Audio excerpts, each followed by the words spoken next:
ప్రశాంత కాశ్మీర్లో పాకిస్తాన్ ఉగ్రమోకలు రాసిన నెత్తుటి గీతలకు బదులు తీర్చుకునే సమయం ఆసన్నమైంది.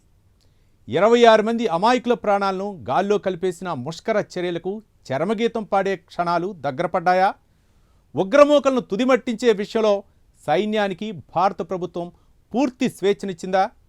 ప్రధాని మోదీ చేసిన తాజా వ్యాఖ్యలు ఈ వాదనకు బలాన్ని చేకూరుస్తుందా అంటే అవుననే సమాధానం వస్తుంది.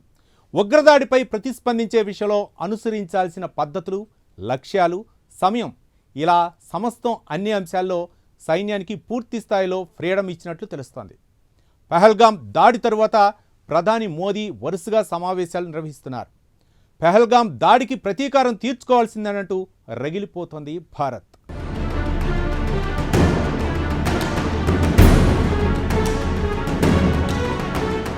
పహల్గాం ఉగ్రదాడిని నేపథ్యంలో ఉగ్రవాదాన్ని ప్రోత్సహిస్తున్న పాకిస్తాన్తో పాటు ఉగ్రవాదాన్ని ఉక్కుపాదంతో అణిచివేసేందుకు భారత ప్రభుత్వం చర్యలు చేపడుతోంది. దీంతో రోజురోజుకు ఉద్రిక్తతలు పెరుగుతున్నాయి. మరోవైపు పహల్గాం దాడులపై రోజుకో వీడియో వెలుగులోకి వస్తోంది. ఈ నేపథ్యంలో ప్రధాని మోదీ నివాసంలో జరిగిన అత్యవసర సమావేశంలో భారత త్రివిధ దళాలకు ఉగ్రవాద నిర్మూలన కోసం పూర్తి స్వేచ్ఛ ఇచ్చారు. ఉగ్రవాదంపై ఉక్కుపాదం మోపేందుకు భారత్ అన్ని చర్యలు చేపడుతోంది. కాశ్మీర్ మొత్తాన్ని ఆర్మీ జల్లెడ పడుతోంది. ప్రధాని మోదీ భారత సైన్యంపై పూర్తి నమ్మకం ఉందని, పహల్గాం దాడికి ధీటైన సమాధానం ఇవ్వడానికి సైన్యానికి స్థలం, సమయం ఎంచుకునే ఫ్రీడమ్ ఉందని ప్రకటించారు. ఈ నిర్ణయం ఉగ్రవాదానికి వ్యతిరేకంగా భారత్ యొక్క దృఢమైన వైఖరిని, జాతీయ భద్రత పట్ల నిబద్ధతను స్పష్టం చేస్తుంది.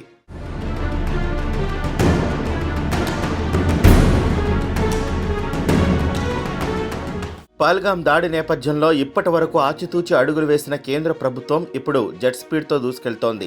దాయాది దేశాన్ని అన్ని రకాలుగా దిగ్బంధనం చేసే ప్రయత్నాలను ముమ్మరం చేసిన భారత్ ఇప్పుడు ఆ దేశంపై నేరుగా దాడి చేసేందుకు రెడీ అయ్యింది. పాక్తో ఉద్రిక్తతల వేళ ప్రధాని మోదీ నేతృత్వంలో జరిగిన ఈ కీలక సమావేశంలో రక్షణ మంత్రి రాజ్నాథ్ సింగ్, జాతీయ భద్రతా సలహాదారు Ajit Doval, chief of defence staff general Anil Chauhan పాల్గొన్నారు. గత వారం భారత ప్రభుత్వం తీసుకున్న నిర్ణయాల అమలు, సరిహద్దుల్లో భద్రతా బలగాల మోహరింపు, కాశ్మీర్ లోయలో భద్రతా పరిస్థితులపై విస్తృతంగా చర్చించారు. పహల్గాం దాడి వెనుక ఉగ్రవాద సంస్థల పాత్ర, పాకిస్తాన్ మద్దతుతో జరుగుతున్న కవ్వింపు చర్యలపై కూడా సమీక్ష జరిగినట్లు సమాచారం. ఈ చర్చలు భారత్ యొక్క రక్షణ వ్యూహాన్ని మరింత బలోపేతం చేయడంపై దృష్టి సారించాయి. త్వరలో ప్రారంభం కానున్న అమర్నాథ్ యాత్ర సందర్భంగా భద్రతా ఏర్పాట్లపై సమావేశంలో ప్రత్యేక దృష్టి సారించారు. పాకిస్తాన్ నుంచి సరిహద్దు వెంట కవ్వింపు చర్యలు లేదా ఉగ్రవాద దాడులు జరిగితే వాటిని తిప్పికొట్టేందుకు సైన్యానికి స్పష్టమైన మార్గదర్శకాలు ఇచ్చారు.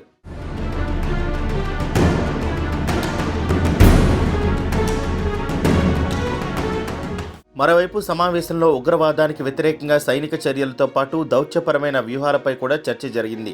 పాకిస్తాన్ను అంతర్జాతీయంగా ఒంటరిగా చేయడం, ఉగ్రవాదానికి మద్దతిస్తున్నట్లు ఆరోపణలను ప్రపంచ దేశాల ఎదుట సమర్థవంతంగా బహిర్గతం చేయాలని నిర్ణయించారు. ఈ దిశగా ఐక్యరాజ్య సమితి, ఫైనాన్షియల్ యాక్షన్ టాస్క్ ఫోర్స్ వంటి అంతర్జాతీయ సంస్థలతో సమన్వయం చేసుకుంటూ పాకిస్తాన్పై ఆర్థిక, రాజకీయ ఒత్తిడిని పెంచే ప్రణాళికలు రూపొందించారు. ఇప్పటికే సింధు జలాల ఒప్పందం నిలిపివేత, గగనతలం, ఓడరేవులపై ఆంక్షలు విధించింది భారత ప్రభుత్వం.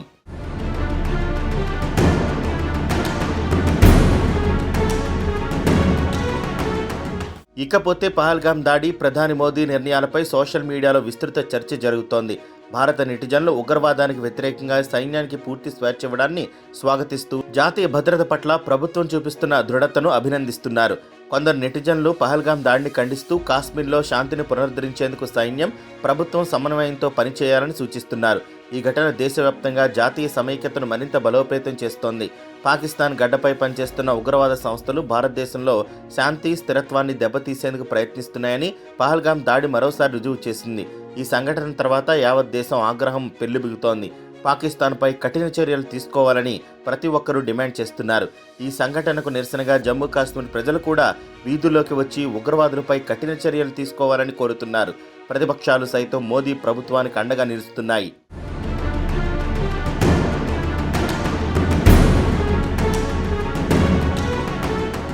ఈ నేపథ్యంలోనే భారత్ టార్గెట్ ఫిక్స్ చేసేసింది. పహల్గాం దాడికి ప్రతీకారం తీర్చుకోవాల్సిందేనంటూ రగిలిపోతున్న భారత్ ముందుగా ఓ హిట్ లిస్ట్ని ప్రిపేర్ చేసి పెట్టుకున్నట్లు సమాచారం.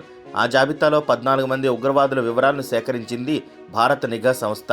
ముఖ్యంగా ఆ టెర్రరిస్టులకు లష్కరే తోయిబా, జైషే మహమ్మద్, హిజ్బుల్ ముజాహిద్దీన్ ఉగ్రవాద సంస్థలతో సంబంధాలు ఉన్నాయని తేల్చేసింది భారత ప్రభుత్వం. ఆ 14 మందిలోనూ 8 మంది ఉగ్రవాదులు లష్కరే తోయిబా సంస్థ తరపున పనిచేస్తున్నారు. మరో ముగ్గురు జైషే మహమ్మద్ గ్రూపుకు చెందినవారు. మిగిలిన ముగ్గురు హిజ్బుల్ ముజాహిద్దీన్ కోసం విధ్వంసం సృష్టిస్తుంటారు. ఇక ఉగ్రవాదులతో పాటు వారి వెనుక ఉన్న వారి కోసం భారత్ వేట మొదలుపెట్టింది. ఈ నేపథ్యంలోనే త్రివిధ దళాధిపతులతో భారత ప్రధానమంత్రి నరేంద్ర మోదీ సమావేశమయ్యారు. భారత సాయుధ దళాల వృత్తిపరమైన సామర్థ్యాలపై ప్రధాని మోదీ పూర్తి విశ్వాసం వ్యక్తం చేశారు. ఆపరేషన్ పద్ధతి, లక్ష్యం, సమయాన్ని నిర్ణయించే అధికారం సైన్యానికి ఇచ్చారు. సైన్యం సామర్థ్యాలపై ప్రధానమంత్రి పూర్తి విశ్వాసాన్ని వ్యక్తం చేశారు. ఉగ్రవాదానికి బలమైన ప్రతిస్పందన ఇవ్వాలనే భారత దృఢ సంకల్పాన్ని పునరుద్ఘాటించారు. సమావేశంలో త్రివిధ దళాధిపతులు వారి కార్యాచరణ అంచనాలు, కార్యాచరణ ప్రణాళికలను ప్రధాని మోదీకి వివరించారు. ప్రధానమంత్రి తీసుకునే నిర్ణయం సైన్యానికి ఒక ముందస్తు అనుమతిగా, ప్రతీకారం తీర్చుకునే స్వేచ్ఛగా భావిస్తున్నారు.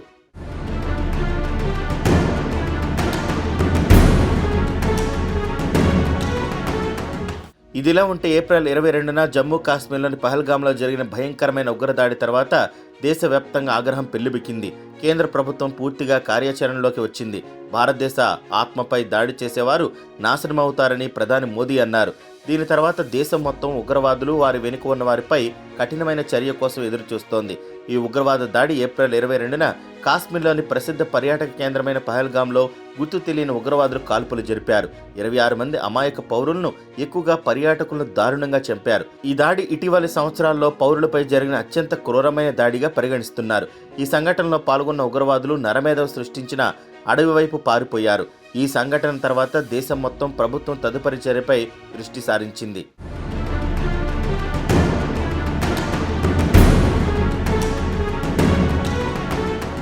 అయితే ఉగ్రవాద దాడి జరిగిన 2 రోజుల తర్వాత అంటే ఏప్రిల్ 24న ప్రధాని మోదీ బీహార్లోని మధుబని జిల్లాలో నిర్వహించిన జాతీయ పంచాయతీరాజ్ దినోత్సవ కార్యక్రమంలో ప్రసంగిస్తూ ఉగ్రవాదులకు, వారిని ప్రోత్సహిస్తున్న వారికి గట్టి హెచ్చరిక చేశారు.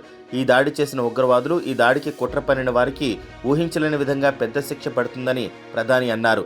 ఉగ్రవాద దాడిలో అమాయక పౌరులు మరణించిన క్రూరత్వాన్ని చూసి యావత్ దేశం విచారణలో మునిగిపోయిందని ప్రధానమంత్రి అన్నారు. దేశస్థులు అసంతృప్తిగా ఉన్నారు. ఈ దుఃఖ సమయంలో దేశం మొత్తం బాధితుడి కుటుంబానికి అండగా నిలుస్తుంది. ఉగ్రవాద దాడిలో ఒకరు తన కొడుకును కోల్పోయారు, మరొకరు తన సోదరుని కోల్పోయారు, మరొకరు తన జీవిత భాగస్వామిని కోల్పోయారు. కాశ్మీర్ నుండి కన్యాకుమారి వరకు మరణం పట్ల మన దుఃఖం ఒకటే, మా కోపం కూడా ఒకటే. దేశ శత్రువులు భారతదేశ ఆత్మపై దాడి చేయడానికి ధైర్యం చేశారు.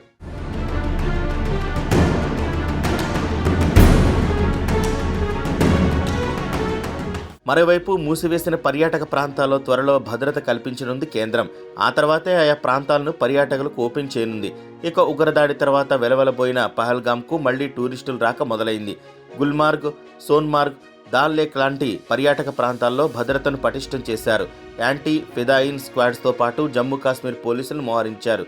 ఇదిలా ఉంటే భారత్ ఎప్పుడు ఎలా దాడి చేస్తుందన్న భయంతో పాక్ ఆర్మీ వణికిపోతోంది. తమపై భారత వైమానిక దాడులకు దిగొచ్చని సైన్యం భావిస్తోంది. ఈ నేపథ్యంలో కేవలం 2 రోజుల వ్యవధిలో పాకిస్తాన్ ఆర్మీలో చాలా మంది సైనికులు, అధికారులు తమ పదవులను విడిచిపెట్టి వెళ్లిపోయినట్టు తెలుస్తోంది. ఇలాంటి సమయంలో భారత్తో యుద్ధానికి దిగితే పాకిస్తాన్కు అంతిమ ఘడియలు తప్పవు. ప్రపంచవ్యాప్తంగా ఎక్కడా పాకిస్తాన్ అనే పేరు కనిపించకుండా చరిత్ర పుస్తకాల్లో ఒక పాత అధ్యాయంలా మిగిలిపోతుందన్న భయం పట్టుకుంది.